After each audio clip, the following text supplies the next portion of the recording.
Welcome to another episode of Junior Achievement of South Florida's Recipe for Success. Just as there are no two recipes that contain the exact same ingredients or measurements, there are no two success stories exactly the same. Recipe for Success features entrepreneurs, visionary leaders, and innovators of all ages who will share the ingredients that make them successful. Here's your host, Lori Salarulo, President and CEO of Junior Achievement of South Florida. Hey everyone, and welcome to this episode of JA's Recipe for Success. I'm your host, Lori Salarulo, and I'm proud to be the President and CEO of Junior Achievement of South Florida. So as you probably know, because you've watched Recipe for Success every week, you know that this show is really about bringing you leaders and entrepreneurs who share stories and experiences and knowledge as they've gone through their leadership journey. And so that we can learn from all of them, and also that our students in the JA programs can learn from them as well. And this week, I am really proud to have someone who I truly admire as a woman who has started her own business and is just a mover and shaker. Love her energy.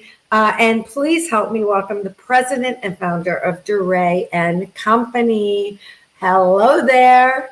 Hi. How are you? I'm fantastic considering the craziness going on in the world. And I want to say thank you for the kind words and for having me on. So it's exciting to be here. Well, I mean that sincerely. I mean, I have a lot of people on the show, people who have been in business a long time, others not so long. I love watching you on Facebook. My gosh, that trip to Gucci, I was so jealous. So I love your whole fashion concept and your fashion, your attention to the details of fashion. So I do love that about you. I am a Gucci girl. I do love it. So that endeared me to you immediately.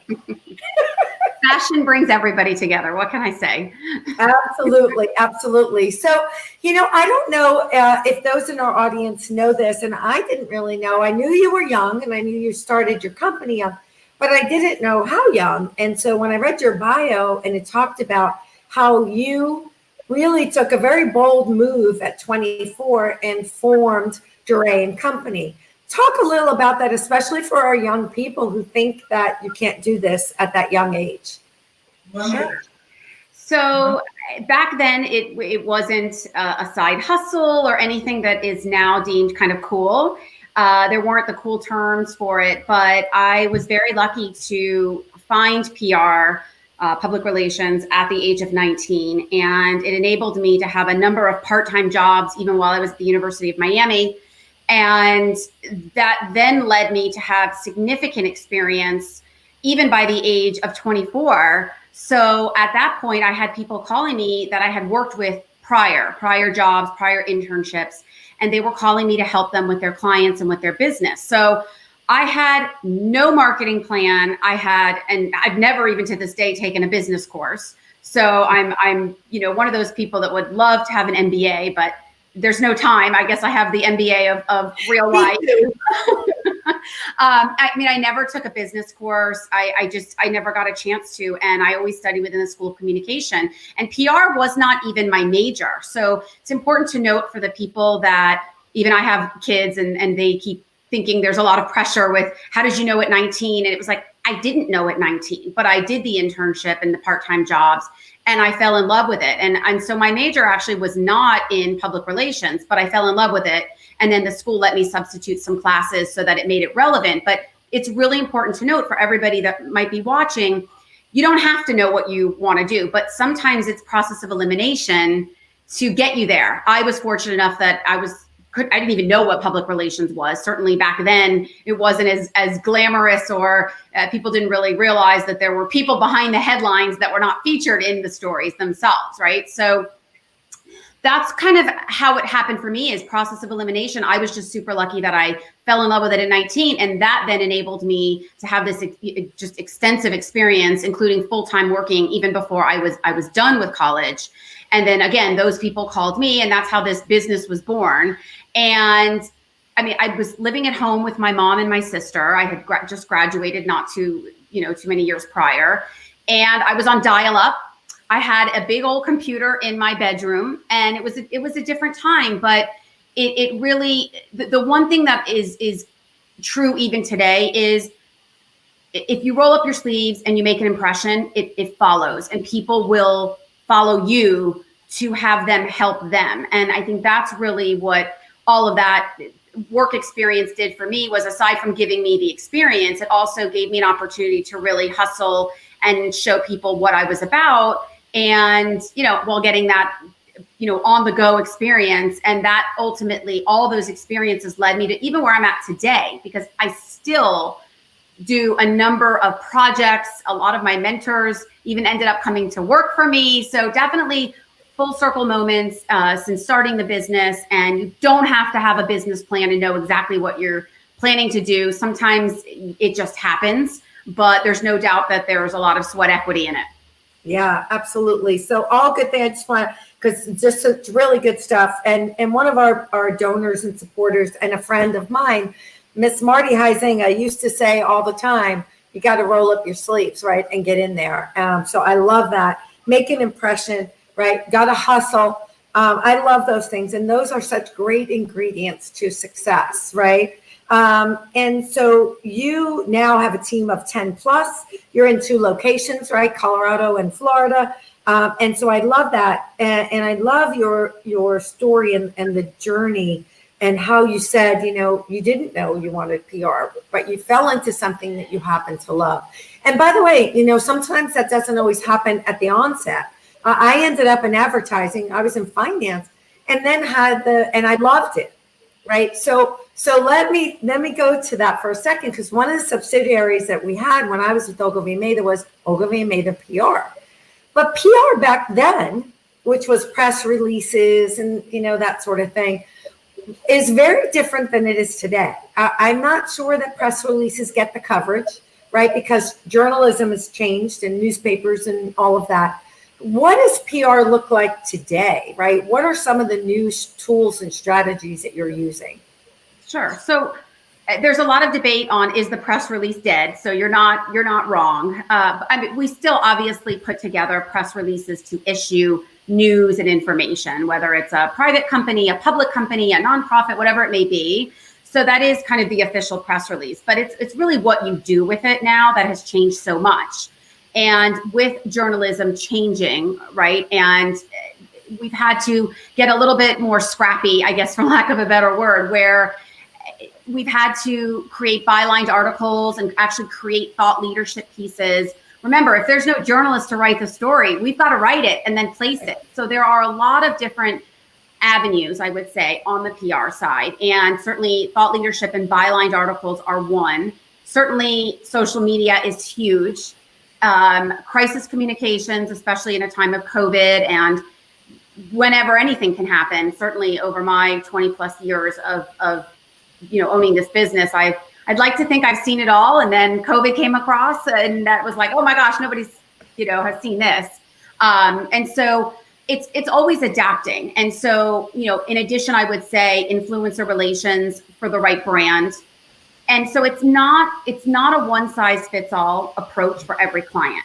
Even what you're doing here is a great way to get the word out, and podcasting and videos, those are another great way. So I like to say we have a toolbox, and we have lots of tools in our toolbox, and we use different tools at different times and for different reasons. So the toolbox continues to get bigger and bigger because the world keeps changing, which is a good thing.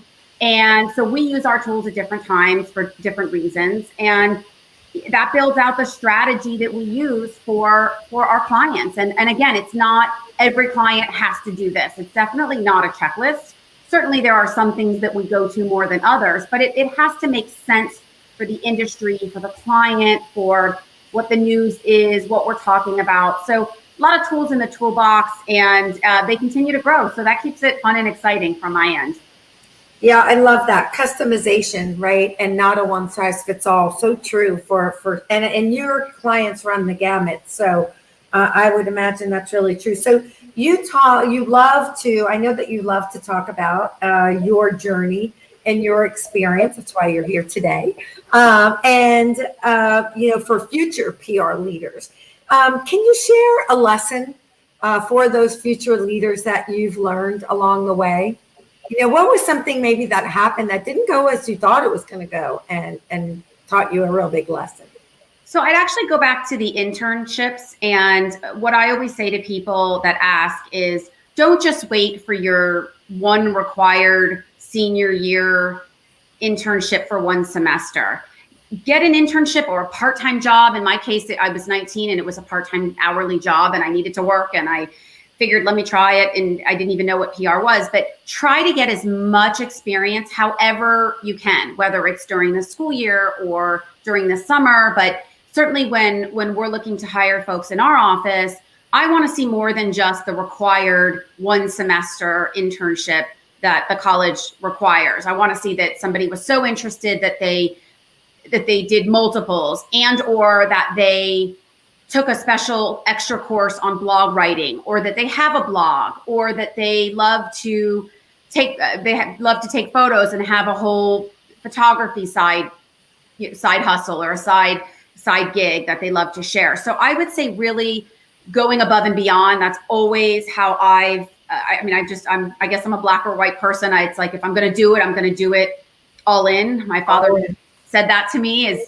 just if you're going to do it well, or just don't do it at all. And so I think that I would bring that to somebody in college that's looking to get into an industry. And again, you may not even know that you like the industry, but if you start early enough and you decide you don't like it, it gives you time to change classes, change your major, change what your experience is, and other future jobs. If you wait till the very last semester, and then you decide that you don't really like it, that's a problem. Yeah, you're in trouble then. Yeah, that's so interesting. So, we start actually in high school. We have a program called JA Career Bound, and each month the students go out into different industries. Now, the last couple we did virtually, but so they're learning and they're hearing all about the different industries and the jobs that exist in those industries. And then we're placing them into internships in the summers in junior and senior year. And so I think you're right. Don't wait till college. And I think, the one thing that helped me when I was a high schooler, because I had parents who always thought we should work, and I had no choice because they weren't going to buy me that car, right? I learned what jobs I did not want by doing those internships, right? And this was not for me. These were not the skill sets that I knew I had or wanted to use. So I think that's really good. So I just added to the list of ingredients, don't wait to get that internship until late in college. Start as early as possible to get that experience across the board and go above and beyond, which I love. And even a part-time job, you can still, I needed to work and make money. So I was able to not have to be an internship, but it was a part-time hourly job. And so I think you can combine needing to work and cover the bills and still get the experience and the exposure to see if that's what you like. So I think it's definitely a win-win. It's something that I talk to my own kids about, who are very, very nervous about, how did I know at such a young age? And you're so lucky. And so I do talk to my 13 and 17-year-old that it's probably not the norm, but the more experience you have, the better chance you have process of elimination and figuring out what you do like and what you don't like. Right, exactly. And I'm mentoring, I mentor 2 or 3 young women, and one of them just said to me this morning, I encouraged her to go take a workshop. And the workshop really forces you to identify what kind of workplace do you want to work in? What values and behaviors in that workplace are important, right? What skill sets do you love using? Because until you sit down and you put all that together, right, you might just go job to job, right, until you find that thing that you love and that fits all of that. But if you can be more deliberate about that, and that's what we're teaching these high school students. And, today internships are changing, as you said. No more, there are still internships that don't pay students, but most of them now, they're paid jobs, because we need to value those interns and really take them under our belt and teach them. You talked a little bit about the new tools in the toolbox. And one of the things that I think I'm hearing, and I never heard it before, although it probably existed before COVID, is confidence campaigns. So you may be representing clients right now that either for the employees coming back into the workplace, we need to build their confidence, or customers going back into the workplace, we need to build that confidence. Are you seeing more of that? Or are you doing more of that for your clients? Absolutely. And it really doesn't matter what industry they're in. If you are open for business in some way, whether it's just, and I don't want to say just for the employees, but if you're not a business that's, let's say, a restaurant, but you need to make your employees feel comfortable, certainly follow the CDC guidelines, make sure that you're in compliance, make sure that the employees and anybody that may be coming to your office feels comfortable. And also on the flip side, if you're a business where people are showing up and either coming to eat or enjoy or an attraction, certainly you have to follow the CDC guidelines, but there's been a lot of pivoting and shifting the way that we are, right? Everything we're doing now is different. And so every institution, every organization has had to figure out, how do we make this work given the guidelines? How do we then tell the possible customers, guests, or employees, this is what we're doing? So communicating that is and can be whether or not a business can stay open long term. And so making people, showing them what you're doing, certainly demonstrating it, showing it, and it's a variety of ways, right? So it's social media, it's press release, it's e-blasts. I mean, it goes on to show people that you care. I mean, at the end of the day, that's what it's about, right? We want to show people that we care and that we're following the guidelines. So it's a little different based on what type of industry you're in, but the commonality and the common theme is, we're open for business. We want you to come here. Here's what we've done. We want you to be safe. And we're also keeping our employees and our staff safe as well, too. So we always want to avoid any sort of corona shaming, because it's real. And so certainly any images that get put up need to reflect social distancing methods, and that we are doing what we should as a good, as a good business, as a good community ambassador, even on some level. So it's definitely real. And I don't see it changing anytime soon. This is going to go on for quite a while, and people are going to, like human nature, I think we're all going to get, as time goes on, a little bit more lax, but we still need to make sure that we're not letting our guard down, because it's a real threat. And certainly for certain, for certain individuals, it's more of a threat than others, but we still have to assume that everybody could potentially have it that we're speaking to or that we're near. And so we have to make sure that those protocols are in place, and that the guests and customers know, here's what we've done to get you back into our establishment. Right. Yeah, really, really important right now. I know we've talked about it, do we go back out? I know the restaurants opened yesterday, and I need to see, right? I can hear that they're doing all the right things, but I want to see it before I go back out there. So that will build my confidence. I think you touched on how, right, everybody kind of every business really needs to be telling the story. And you and I talked a little before we started the show. And I remember when I was in PR and advertising in New York, and we went through a recession, right? It was the first thing people cut. But today, I think companies are wiser and smarter and realize how important PR and marketing is. Are you seeing that? We've been very lucky. There's no doubt about it. And when this whole thing came to be, nobody knew. I mean, certainly I had many, many sleepless nights, as did, I'm sure, everybody. And when you're responsible for employees and team members that are counting on you, it's scary, there's no doubt.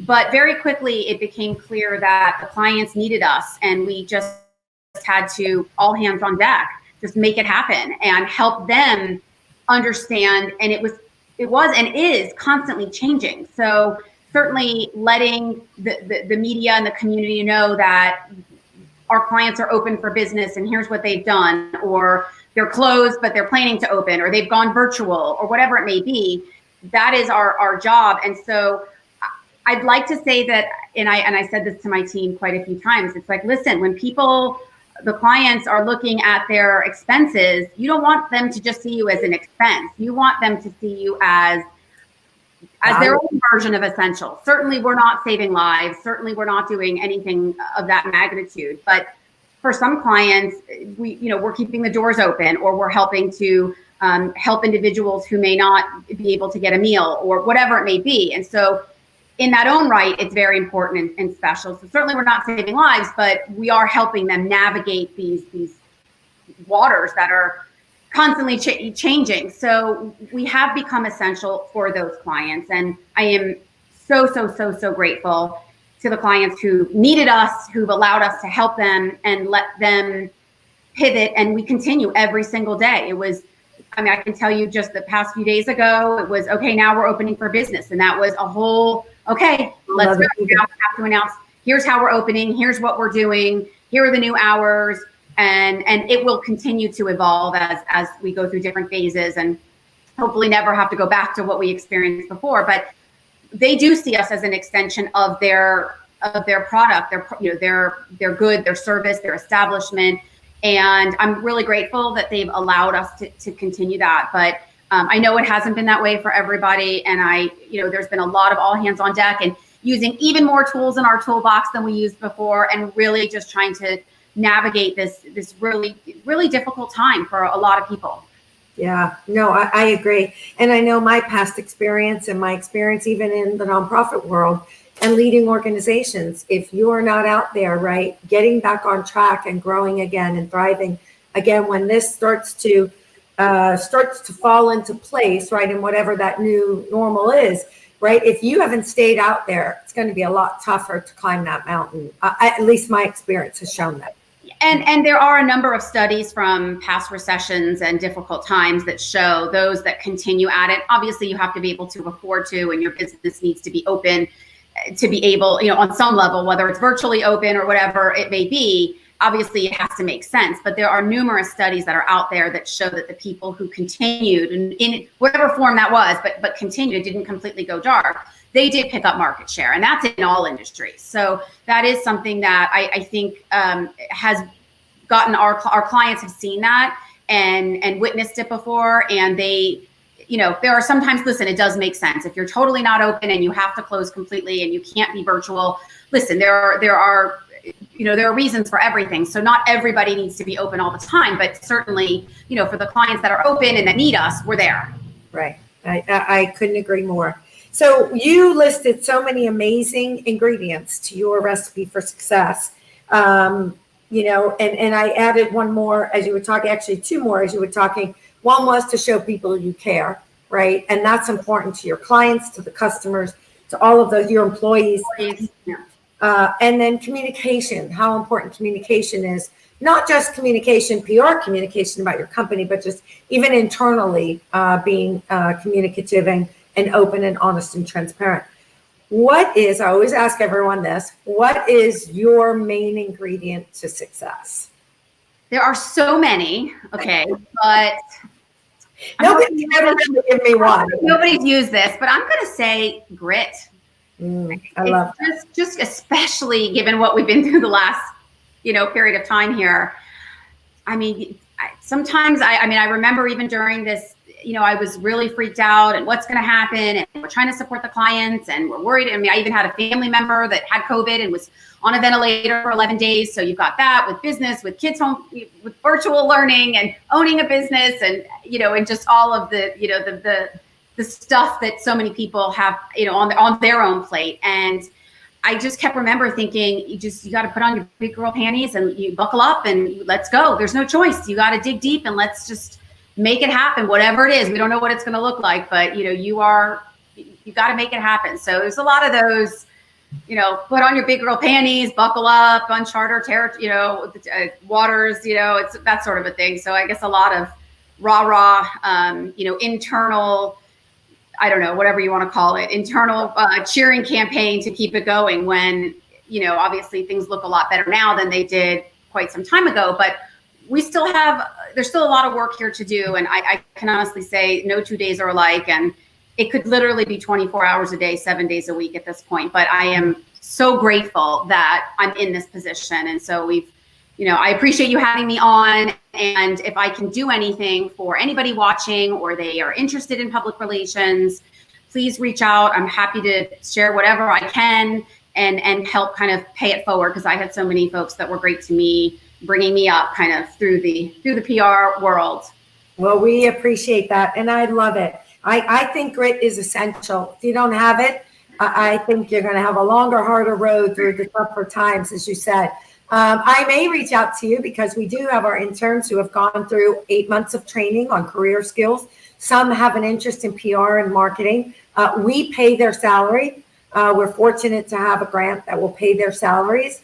And so I'd love to talk to you about that, or anybody out there who wants to. And by the way, listen, I mean, we know that people are trying to bring back their own people. And so they're going to use their dollars, right, to bring back their employees. This is free. I hate to use that word because they're not free labor. They are getting paid. It just doesn't have to come out of the employer's pocket. And they are amazing at doing projects, and especially marketing and PR.